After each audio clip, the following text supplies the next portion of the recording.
بسم الله الرحمن الرحيم الحمدللہ رب العالمین وصلی اللہ علی محمد وآلہ الطاہرین ولعنۃ اللہ علی اعدائہم اجمعین۔ رسول اللہ صلی اللہ علیہ وسلم کا ارشاد ہے، یا علی لا یحبک الا مؤمن ولا یبغضک الا منافق، کہ اے علی تم سے کوئی محبت نہیں کر سکتا مگر یہ کہ وہ مومن ہوگا، اور کوئی بغض نہیں رکھ سکتا مگر یہ کہ وہ منافق ہو۔ بغض کا تعلق ہے دل سے، بس ہر وہ شخص جو یہ محسوس کرے کہ وہ مولا امیر المؤمنین علی ابن ابی طالب علیہ السلام کا ذکر سن کے پریشان ہوتا ہے تو وہ یہ جان لے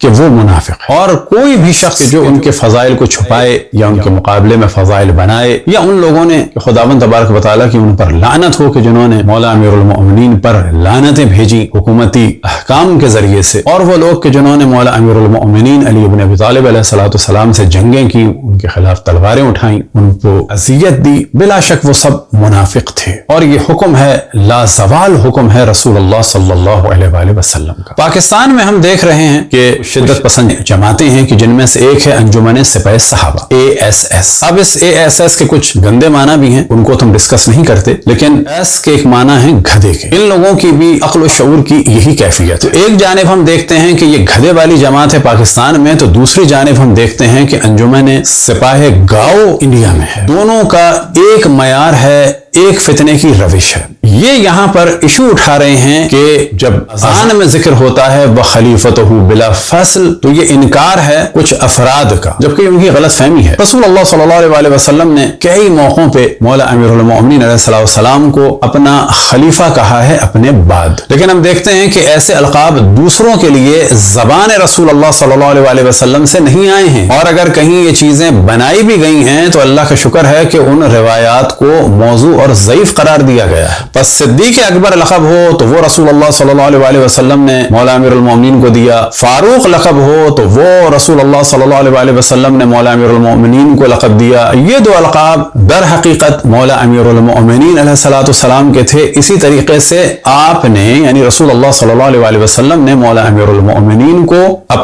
اپنے بعد اپنا ولی بھی کہا، اپنے بعد اپنا مولا بھی کہا، اور اپنے بعد اپنا خلیفہ بھی کہا۔ انشاءاللہ بعض وہ روایات کہ جن میں مولا امیر المؤمنین کو خلیفہ کہا ہے وہ آپ کے سامنے ہم پیش کریں گے، لیکن یہاں یہ بتاتے ہیں کہ انڈیا میں ہم دیکھ رہے ہیں کہ انجمن سپاہ گائے اور پاکستان کی انجمن سپاہ صحابہ کہ جس کا ASS کا جو معنی نکلتا ہے وہ گدھے کا ہے، ان دونوں کی روش ایک ہے۔ اب وہ کچھ کلپس ہیں کہ یہ مومنین کی ذمہ داری ہے کہ ان کو ڈھونڈیں اور اس کے بعد ان کو جمع کر کے آگے نشر کریں، جن میں دیکھتے ہیں کہ انڈیا کے بعد شدت پسند کہ جو پاکستان کی ASS کی طرح سے جماعت ہے تو وہ وہاں پر اذان پہ حملے کر رہی ہے۔ لیکن اب دوسری جانب دیکھتے ہیں کہ اب وہ چاہے RSS ہو یا BJP ہو، ان کی دہشت گردی اور شدت بھی چھپی ہوئی نہیں ہے۔ دوسری جانب سے یہ انجمن سپاہ صحابہ کی ASS کی بھی دہشت گردی کوئی چھپی ہوئی نہیں ہے، لیکن ان دونوں میں سے کون زیادہ خبیث ہو سکتا ہے تو اس کا اندازہ لگایا جا سکتا ہے۔ تو ہم تعریف نہیں کر رہے مودی صاحب کی کہ جب تک وہ اپنے ان جرائم کو نہ روک دیں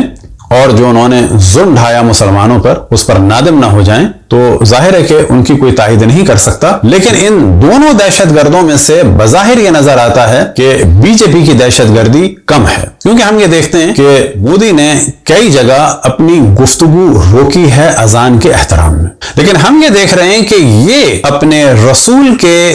نفس اور بھائی اور داماد کا ذکر مٹانا چاہتے ہیں۔ تو پتہ یہ چلا کہ وہ تو اللہ اور رسول کو نہیں مانتے، پھر بھی اتنی دہشت گردی نہیں کر رہے جتنی یہ لوگ رسول اللہ صلی اللہ علیہ وسلم کا نام لے کر دہشت گردی کر رہے ہیں۔ در حقیقت یہ رسول اللہ صلی اللہ علیہ وسلم کو بھی نہیں مانتے، یہی وجہ ہے کہ جتنی توہین کتب اہل سنت میں رسول اللہ صلی اللہ علیہ وسلم کی ہے، اتنی توہین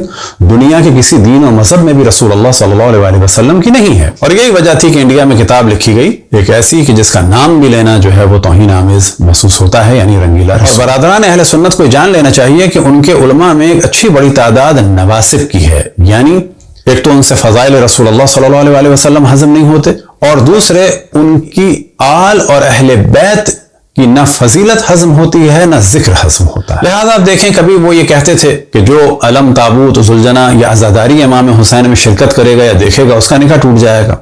اب یہ نہیں کہتے ایسا، کیوں کہ پہلے تو وہ گاؤں دیہات میں لوگوں کو روکنے کے لیے ایسا کہتے تھے، لیکن اب اگر ایسا کہیں گے تو پھر تو تمام مسلمانوں کا ہی نکاح ٹوٹ جائے گا اور نتیجہ بڑا برا نکلے گا۔ کیونکہ سوشل میڈیا پہ اب دنیا میں ہر جگہ عزاداری ہے، میڈیا پہ اس وقت ہر جگہ عزاداری ہے۔ پھر کبھی تہمتیں لگاتے تھے کہ شیعہ بچے کاٹتے ہیں، تھوک کے پلاتے ہیں۔ یہ سب کچھ کیوں تھا؟ یہ سب کچھ اس لیے تھا کہ یزید کی خباثت لوگوں تک نہ پہنچے، اور ہمارے نبی حضرت محمد مصطفیٰ صلی اللہ علیہ وسلم کی آل پر جو ظلم ہوا، جو ان کو ان کے بعد ذبح کیا گیا، جلا وطن کیا گیا، در بدر پھرایا گیا، ان کی چادروں کو چھینا گیا، ان کی نواسیوں کی چادروں کو چھینا گیا، بازاروں درباروں میں لایا گیا، ان کے سر کو کاٹ کر نوک نیزہ پہ بلند کیا گیا، یہ سب کچھ لوگوں کو پتہ نہ چلے۔ بس یہ سوال کرتے ہیں کہ شیعہ غم کیوں مناتے ہیں رسول کی آل کا؟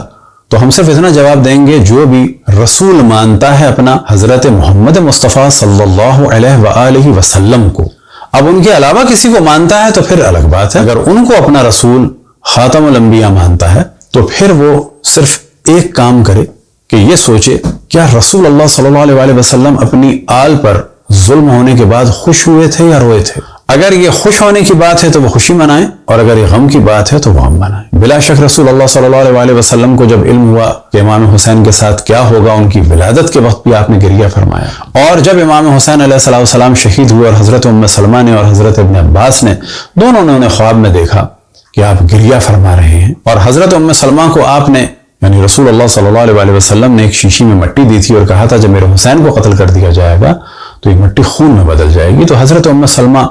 گھبرا کے اٹھی، اور اٹھنے کے بعد اس صندوق تک پہنچی تو کیا دیکھا کہ جس شیشی میں خاک تھی وہ خون میں بدل چکی ہے۔ بس اصل میں یہ سارے فتنے کیے جاتے ہیں یزید کو بچانے کے لیے، اور رسول اللہ سے جو ان کے دل میں بغض ہے، کیونکہ ظاہر ہے کہ جو یزید سے محبت کرے گا اس کے باپ سے محبت کرے گا، پھر اس کے دادا سے محبت کریں گے، اس کی دادی سے محبت کریں گے، اور پھر وہ دیکھتے ہیں کہ ان کے پورے خاندان کو در حقیقت اگر کسی نے نقصان پہنچایا تو وہ ذات تھی رسول اللہ صلی اللہ علیہ وآلہ وسلم کی۔ لہٰذا یہ لوگ فضائل رسول اللہ صلی اللہ علیہ وسلم بیان نہیں کرتے، اور فضائل ان کی آل کے بھی چھپاتے ہیں، اور ان کی آل پر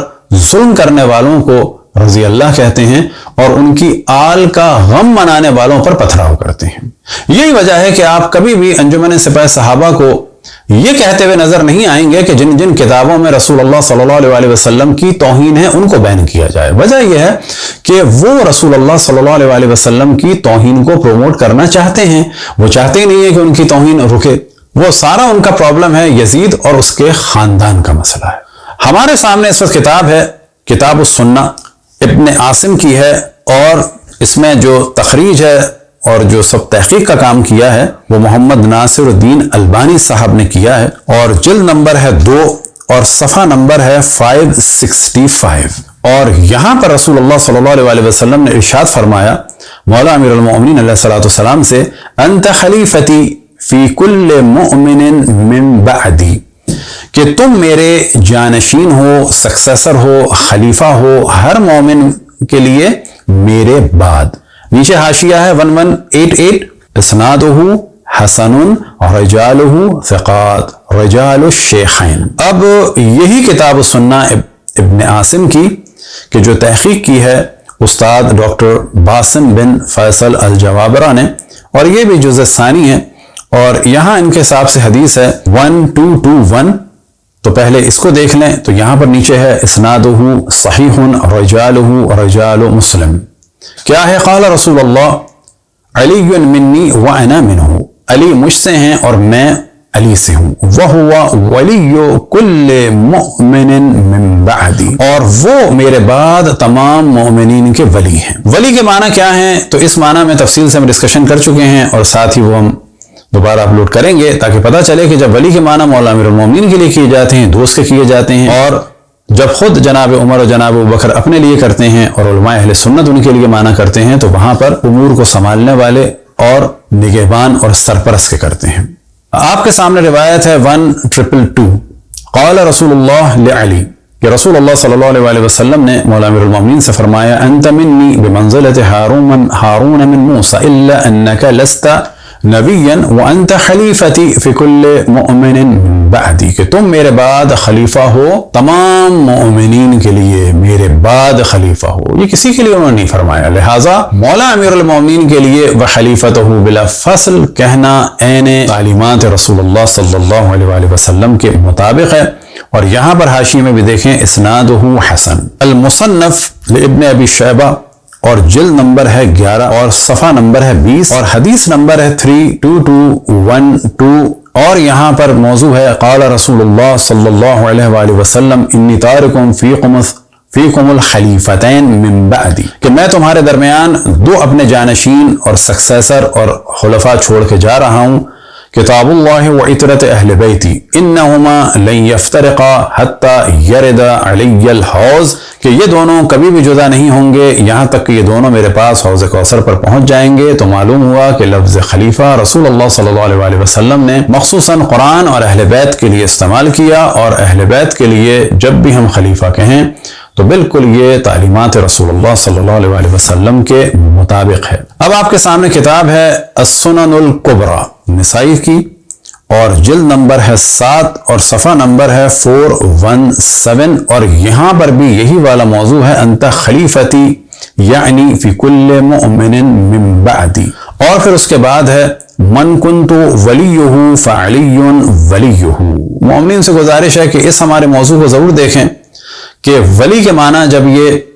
ولی کے معنی خود جناب عمر نے اپنے لیے کیا لیے، جناب ابو بکر نے اپنے لیے کیا لیے، اور علماء اہل سنت نے ان کے لیے کیا لیے، لیکن جب مولا علی کے بارے میں آتے ہیں تو ولی کے معنی میں کس قسم کی تحریف کرتے ہیں اور پھر مشور مچاتے ہیں دوست کا، صرف کس لیے؟ تاکہ ان سے یعنی مولا امیر المؤمنین سے ایک بغض کا اظہار کریں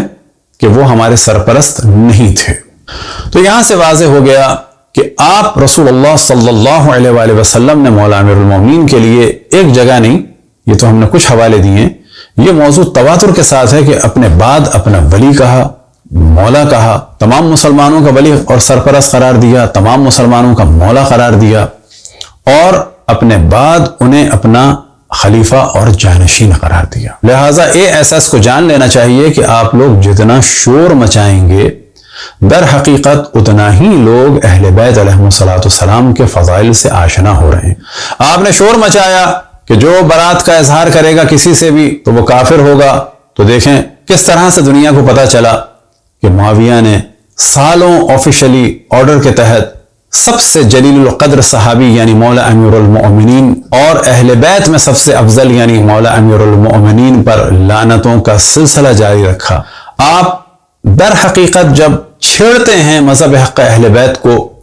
تو آپ سمجھ نہیں پاتے کہ کتنی خدمت انجام دے رہے ہیں، اور آپ سمجھ نہیں پاتے کہ اپنے لیے کتنے پرابلم کریٹ کر رہے ہیں۔ دعا ہے کہ خداوند تبارک و تعالی آپ کو اس اللہ کی معرفت عطا فرمائے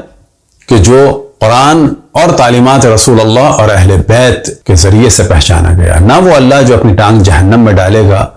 اور ایک نوجوان کی صورت میں ہوگا جو آپ لوگوں کا عقیدہ ہے۔ اور دعا ہے کہ آپ کو خداوند تبارک و تعالی اشرف الانبیاء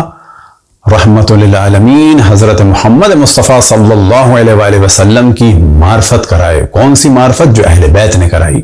وہ معرفت نہیں کہ جس کے بعد نتیجہ نکلا کتاب رنگیل رسول کا۔ پھر دعا ہے کہ خداوند تبارک و تعالی آپ کو آل رسول کی محبت عطا فرمائے، نہ کہ ان لوگوں کی جن لوگوں نے رسول کے چچا کے کلیجے کو چبایا اور جنہوں نے رسول اللہ صلی اللہ علیہ وسلم سے اور ان کی آل سے جنگیں کی، ان کی نسل کو ذبح کیا اور ان کی نواسیوں کو اسیر بنایا۔ وصلی اللہ علی محمد وآلہ الطاہرین۔